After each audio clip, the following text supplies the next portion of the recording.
Do not just seek for signs, live in Him instead. I am God's sign. Believe beyond the signs.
இன்று உங்கள் இதயத்தை கடினப்படுத்திக் கொள்ளாதீர்கள், மாறாக நீங்கள் அவரது குரலுக்கு செவி கொடுத்தால் எத்துணை நலம்.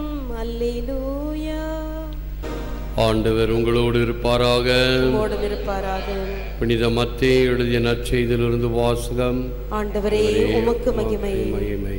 காலத்தில் மறைநூல் அறிஞர் சிலரும் பரிசேயர் சிலரும் இயேசுவுக்கு மறுமொழியாக, போதகரே, நீர் அடையாளம் ஒன்று காட்ட வேண்டும் என விரும்புகிறோம் என்றனர். அதற்கு அவர் கூறியது, இந்த தீய விபச்சார தலைமுறையினர் அடையாளம் கேட்கின்றனர். இவர்களுக்கு இறைவாக்கினரான யோனாவின் அடையாளத்தை தவிர வேறு அடையாளம் எதுவும் கொடுக்கப்பட மாட்டாது. யோனா 3 பகலும் 3 இரவும் ஒரு பெரிய மீனின் வயிற்றில் இருந்தார். அவ்வாறே மானிட மகனும் 3 பகலும் 3 இரவும் நிலத்தின் உள்ளே இருப்பார். தீர்ப்பு நாளில் நினிவே மக்கள் இத்தலைமுறையினரோடு எழுந்து இவர்களை கண்டனம் செய்வார்கள். ஏனெனில் யோனா அறிவித்த செய்தியை கேட்டு அவர்கள் மனம் மாறியவர்கள். ஆனால் இங்கு இருப்பவர் யோனாவை விட பெரியவர் அல்லவா?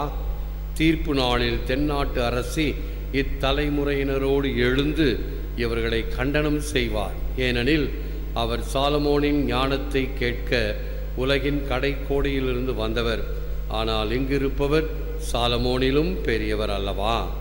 இது கிறிஸ்து வழங்கும் வாழ்வு தரும் நற்செய்தி. கிறிஸ்துவே உமக்கு புகழ்.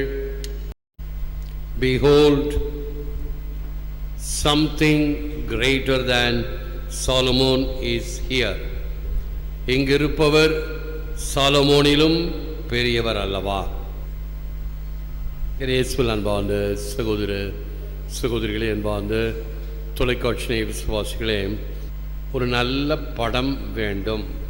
எப்பொழுதும் நம் ஆண்டவர் இயேசு கிறிஸ்துவினுடைய பெருமையை சொல்ல வேண்டும், எடுத்துரைக்க வேண்டும் என்று யோசித்து பார்த்தோம் என்றால், நற்செய்தியினுடைய மிகப்பெரிய வல்லமையான ஆழமான கருத்துக்களை கொடுக்கின்ற ஒரு நிகழ்ச்சி, ஒரு சம்பவம். ஒன்று, இயேசு ஜெபக்கூடத்திற்கு சென்று அந்த ஓலை சுருளை எடுத்து ஏசையா தீர்க்கதரிசியினுடைய வசனத்தை படித்து, அதாவது குருடர் பார்க்கவும் செவிடர் கேட்கவும் ஆண்டவர் திருமருள்வாண்டை அறிவிக்கவும் என்னை அனுப்பினார் என்று மெசியாவை பற்றிய முன்குறிப்பை படித்த பிறகு, நீங்கள் கேட்ட இந்த இறைவாக்கு என்னிலே நிறைவேறுகிறது என்று சொல்லுவார். இறைவாக்குகள் முன்னுரைத்த மெசியா நான் தான் என்பதை வேதம் சொல்லுகிறது. அதை நான் உங்களுக்கு சொல்கிறேன். முதல் படம். அடுத்த படம் என்ன? இந்த தாபோர் மலை காட்சி. இயேசு நடுவில் இருப்பார். ஒரு பக்கம் மோயிசன், ஒரு பக்கம் எலியாசை விட தீர்க்கதரிசிகளில் பெரியவர் அவரை விட. மோயிசன் சட்டதிட்டம் கொடுத்த யூதர்களுக்கு மிகப்பெரிய தலைவர் அவரை விட. தீர்க்கதரிசிகளை விட, சட்டங்களை கொடுத்தவரை விட ஆண்டவர் இயேசு கிறிஸ்து மேலானவர் என்பதை தாபோர் மலை காட்சி சுட்டி காட்டுகிறது. அந்த 2 படத்தை தான் கோவில்களிலும் போட்டிருக்கிறேன். இன்றைக்கு நற்செய்தி பாருங்க, இங்கு இருப்பவர் சாலமோனிலும் பெரியவர், ஆண்டவர் இயேசு கிறிஸ்து. Then sings my soul, my Savior God to thee, how great thou art, how great thou art. சங்கீதம் 8. ஆண்டவரே நீர் எவ்வளவோ மிகப்பெரியவர் என்பதை சங்கீதத்தில். பாரவோ மன்னன், எகிப்து மன்னன், அந்த இஸ்ராயேல் மக்களுக்கு இறைவன் செய்த எல்லா காரியங்களையும் பார்க்கின்றார். கடைசியிலே அந்த குதிரை வீரனை குதிரையுடன் அவரே கடலில் மூழ்கச் செய்தார், ஆழ்த்து விட்டார். தன்னந்தனியனாக ஈரம் சொட்ட சொட்ட வந்து தன்னுடைய வீட்டிலே மிகப்பெரிய சிலையாக இருக்கக்கூடிய பால் கடவுளை பார்த்து சொல்லுவார், The God of Israel is a mighty God. இஸ்ராயலின் தேவன் வல்லமையான தேவன் என்று உள்ளத்தின் ஆழத்திலிருந்து பார்த்த நிகழ்ச்சிகளை வைத்து அவன் சான்று பகர்வான். அதுதான் இப்பொழுது நற்செய்தியில், இதோ இங்கே இருப்பவர் சாலமோனிலும் பெரியவர். ஆகவேதான் அன்பார்ந்த மக்களே, இந்த நற்கருணை பெட்டிக்கு முன்னால், இன்னும் சொன்னால் நற்கருணை ஸ்தாகம் செய்யப்பட்ட நற்கருணை பேழை இருக்கும் பொழுது, அந்த குறுக்கே கடந்து செல்லும் பொழுது தலை வணங்கி செல்ல வேண்டும், பக்தியுடன் செல்ல வேண்டும். முன்பெல்லாம் 2 முட்டியும் போட்டு சாஷ்டாங்கமாக விழுந்து மூக்கு தரையில் படுற வரைக்கும் தாழ்ந்து பணிந்து போவாங்க. அது 2 முட்டி 1 முட்டியாச்சு, பிறகு அரை முட்டியாச்சு, அடுத்தது இப்படி தலை வணங்கி போகலாம் அப்படின்னு சொல்லி வத்திக்கான் சங்கம் கொண்டாந்துச்சு. இப்போ தலை வெட்டுற மாதிரி ஆச்சு. இப்போ அதுவும் கிடையாது, கண்ணை மட்டும் ஆட்டிகிட்டு போகிறோமா என்னான்னு தெரியும். ஏன்? இதனுடைய பெருமை, மகிமை, கணாகணம் அதை உணரவில்லை. உணர்ந்திருந்தால் செய்வோம். ஆகவே நான் அடிக்கடி சொல்வேன், நம்முடைய பாண்டிச்சேரி கோர்ட்டுக்கு ஒரு நாள் ஒரு சாட்சி சொல்ல அழைக்கப்பட்டேன். ஒரு ஞானஸ்தான பதிவு கொடுத்தேன். அதில் இருக்கக்கூடிய கையொப்பம் உங்களது தானா அப்படின்னு சாட்சி சொல்லணும். இது நீங்கள் தான் கொடுத்தீங்களா? ஆமாம், அது என் கையெழுத்தா. அவ்வளோதான், முடிஞ்சு போச்சு, சாட்சி சொல்லியாச்சு. இறங்கி அந்த ரெஜிஸ்டரில் கையொப்பம் போடணும். ஜட்ஜி இங்கே இருக்கிறாரு, வக்கீல்லாம் அங்கே இருக்கிறாங்க, அங்கே அந்த குமாஸ்தா அங்கே இருப்பார், இந்த ரெஜிஸ்டர் வச்சுக்கிட்டு அவர்கிட்ட கையெழுத்து போட போகணும்.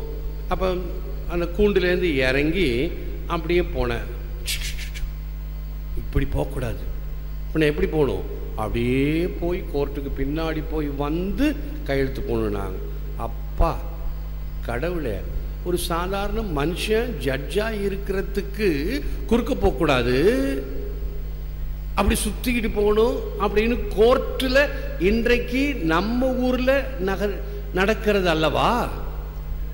ஜட்ஜு சாதாரண மனுஷன், இவ்வளவு தூரம் மரியாதை கொடுக்கறதே. வேதத்தில் படிக்கிறனே, நம்ம படிக்கிறோமே, ஏதோ சாலமோனையும் விட பெரியவர் என்று படிக்கிறோமே. நாம் நம்முடைய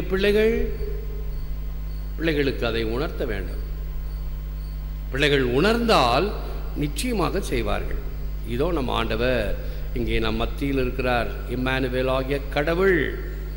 ஆகவே அவருக்கு நம் மரியாதை செலுத்தப்பட வேண்டும். நற்கருணை பீடத்தை கடந்து செல்லும் பொழுது நின்று பக்தியாக தலைவணங்கி செல்ல வேண்டும். ஏன்? சாலமோனை விட பெரியவர் இங்கே இருக்கிறார். அதை நாம் பிள்ளைகளுக்கும் சொல்ல வேண்டும். அதனால தான் இந்த நற்கருணை பவனியெல்லாம் நம்ம வைக்கிறோம் ஆடம்பரமா.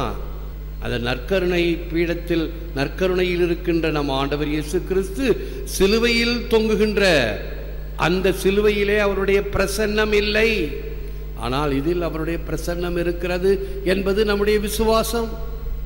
அதனால தான் நன்மை வாங்குறோம். அதனால தான் மற்றவங்க நன்மை வாங்கக்கூடாதுன்னு சொல்கிறோம். இந்த விசுவாசம் அவர்களுக்கு வேண்டும். பாருங்க, ஒரு சின்ன காரியத்தில் எவ்வளவு ஆழம் இருக்கிறது. இங்கு இருப்பவர் சாலமோனிலும் பெரியவர். ஐ ஆம் காட்ஸ் சைன், இறைவனின் அடையாளம் நானே. Solomon mounted the king's mule, 1 அரசராகமம் 1:38. But better still, far above every principality, authority, power and dominion, Ephesians 1:21, that Christ now sits at the right hand of the majesty on high.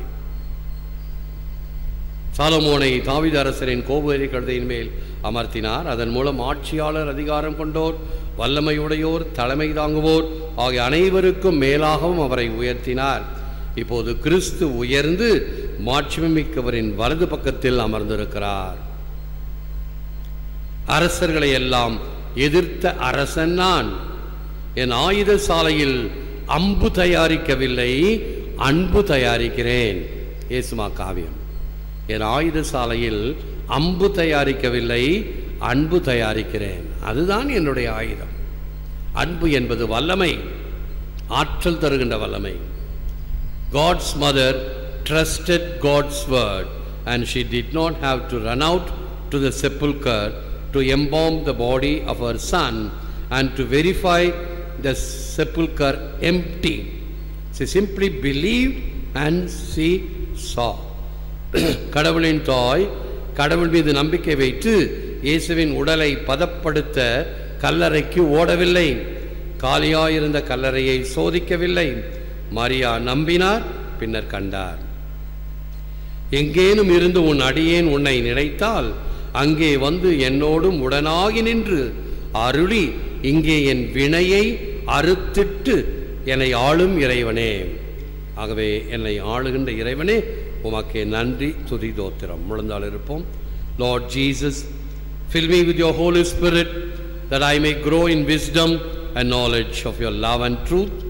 Free me from stubborn pride and willfulness that I may wholly desire to do what is pleasing to you. ஆண்டவராகிய இயேசுவே, உமது தூய ஆவியால் என்னை நிரப்பியருளும். அதனால் ஞானத்திலும் அறிவிலும் அன்பிலும் உண்மையிலும் வளர்வேனாக. ஆணவத்திலிருந்தும் அகங்காரத்தினின்றும் தான் தோன்றித்தனத்தினின்றும் எம்மை விடுவித்தருளும். அதனால் உமக்கு உகந்தனவற்றையே நான் நிறைவாய் ஆசிப்பேனாக. நாங்கள் உம்மை எல்லா நிலையிலும் எல்லா வேளையிலும் போற்றி புகழ, ஆராதிக்க, துதிக்க, மகிமைப்படுத்த, கனம் பண்ண எங்களுக்கு வேண்டிய ஞானத்தை தந்தருளும். ஏற்று வரமருளும் இறைவா, காக்கும் கரங்களினால். ஆமென், ஆமென்.